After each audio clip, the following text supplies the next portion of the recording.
Power restoration efforts are still underway after severe thunderstorms and tornadoes hit Kentucky Sunday. Right now, across the state, there are nearly 82,000 people in the dark. Half of them are right here in Kentuckiana. And this morning, thousands of LG&E customers are still waiting for line crews to make it into their neighborhoods. Jim Stratman, as you see, is live for us now in East Louisville, one of the areas most impacted by Sunday storms. Jim, LG&E's been working around the clock to get power back on.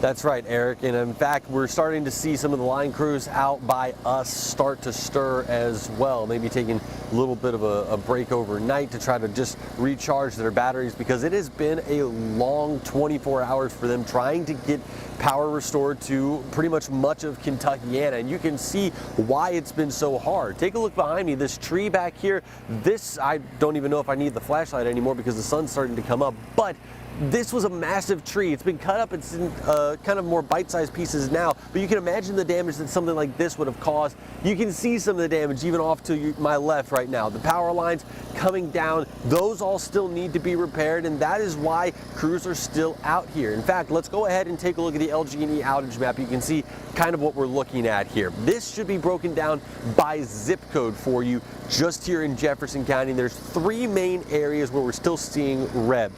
Those include parts of Fern Creek, Indian Hill, and then out where I am in the Anchorage area. Now, the good news is that LG&E's map estimates that power could be restored to most everyone in Jefferson County by 11 p.m. tomorrow night. But as of right now, that's just a best guess. Really, there is no definitive timeline as to when the lights may come back on.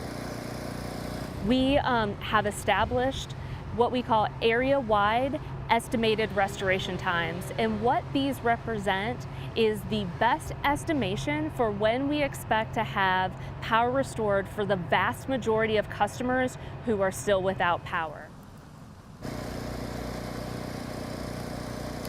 And I know what you're thinking. You may be sitting there thinking to yourself, 11 p.m. tomorrow, that is still a long way away, and that is true. We don't want to minimize that, but it does show that there has been progress made from yesterday. In fact, this time yesterday morning, we were seeing double the amount of LG&E outages as we're seeing right now.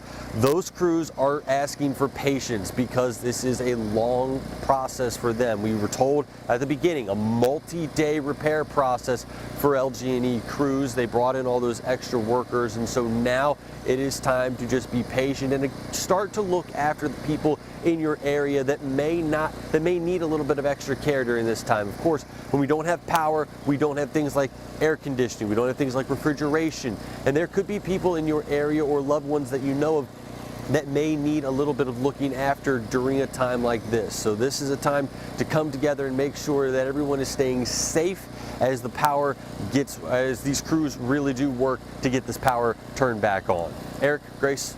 Good thing to point out, Jim, I was at a Kroger store yesterday and they were having to dump everything that required refrigeration because they had lost power.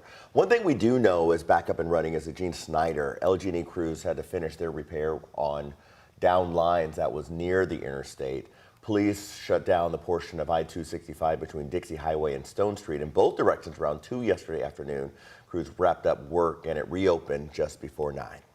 This video shows just how strong the wind got on Sunday in Anchorage. It was sent to us by homeowner Jeff Hauk.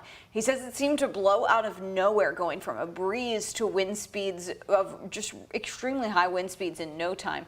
We confirmed with our weather team that the speeds during Sunday afternoon storms were between 70 and 80 miles an hour in this part of East Louisville. Monday, we saw several areas where were nearly inaccessible because of downed trees and power lines. Hauk says a large tree narrowly missed his own house.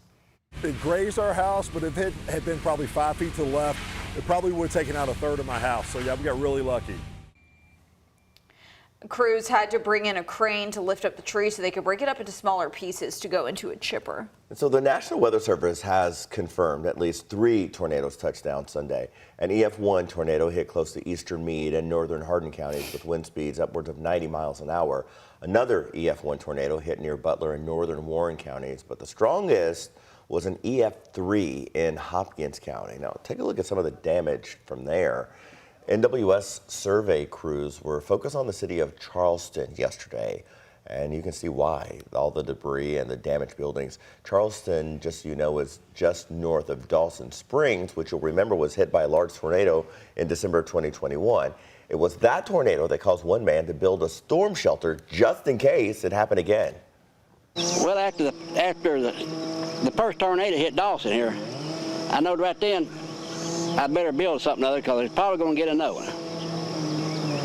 And 2 years, what, a year and a half, 2 years since it hadn't hit, it hit this one. So it was a good thing that I decided to build that. Kentucky Governor Andy Beshear says 5 people have died as a result of the storms, including a man who was hit by a tree in eastern Jefferson County. He's declared a state of emergency to open up resources for those who need them.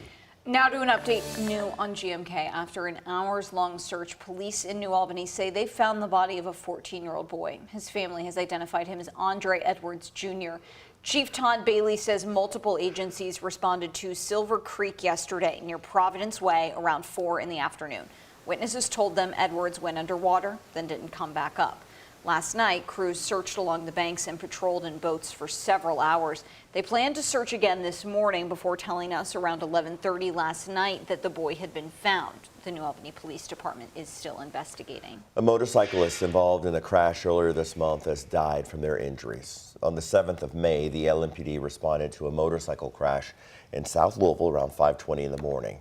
Preliminary investigations found 2 motorcyclists were driving on Grayling Drive. One of the drivers lost control, hit a guardrail, and flipped over. The second driver also overturned.